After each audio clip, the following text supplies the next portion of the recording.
తాజా అంశాన్ని చూస్తున్నాం. టీడీపీ నేతలతో సీఎం చంద్రబాబు టెలికాన్ఫరెన్స్ నిర్వహించారు.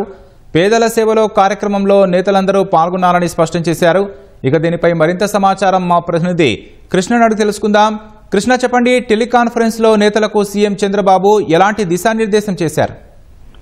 రాజేష్, ముఖ్యమంత్రి చంద్రబాబు ఈ ఉదయం పార్టీ నేతలందరితో టెలికాన్ఫరెన్స్ నిర్వహించారు. ఏదైతే ప్రతి నెల 1వ తేదీన పేదలకు సేవలో పేరిట ఎన్టీఆర్ భరోసా పింఛన్ల పంపిణీ కార్యక్రమం అనేది కూటమి ప్రభుత్వం ప్రతిష్టాత్మకంగా చేపడుతుందో రేపు కూడా అదే విధంగా ఆ కార్యక్రమాన్ని విజయవంతం చేసేందుకు తీసుకోవాల్సిన చర్యల మీద ప్రధానంగా ఈ టెలికాన్ఫరెన్స్ లో చర్చించారు.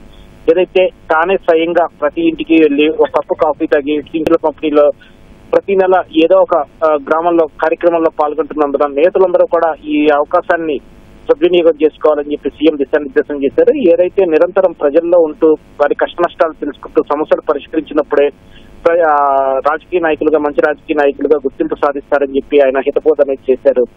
తానే స్వయంగా పాల్గొంటున్నప్పుడు ఎమ్మెల్యేలు, ఎంపీలు, మంత్రులు ఇలా ఎవరి స్థాయిలో వాళ్ళు తప్పనిసరిగా ఈ పింఛన్ల పంపిణీ కార్యక్రమంలో పాల్గొనాలని చెప్పి సీఎం దిశానిర్దేశం చేయడం జరిగింది. ఎప్పటికప్పుడు ఆ ప్రజలతో భాగస్వాములు అయ్యే ఏ కార్యక్రమాన్ని, ఏ అవకాశాన్ని సద్వినియోగం చేసుకునే విషయంలో వదులుకోకూడదని చెప్పి ఇక్కడ ఆయన సూచన చేశారు.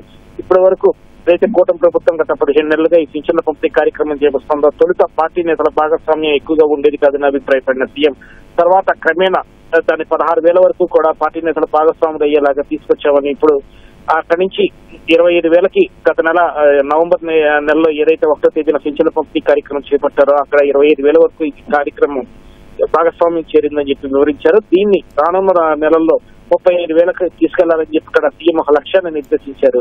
తప్పనిసరిగా రేపు జరిగే పింఛన్ల కార్యక్రమంలో పాల్గొనేందుకు ఎవరూ కూడా వేరే కార్యక్రమాలు ఏదన్నా సరే వాటిని వాయిదా వేసుకుని ఈ కార్యక్రమంలో భాగస్వామ్యం కావాలని చెప్పి సీఎం స్పష్టమైన ఆదేశాలు జారీ చేశారు. ధన్యవాదాలు కృష్ణ.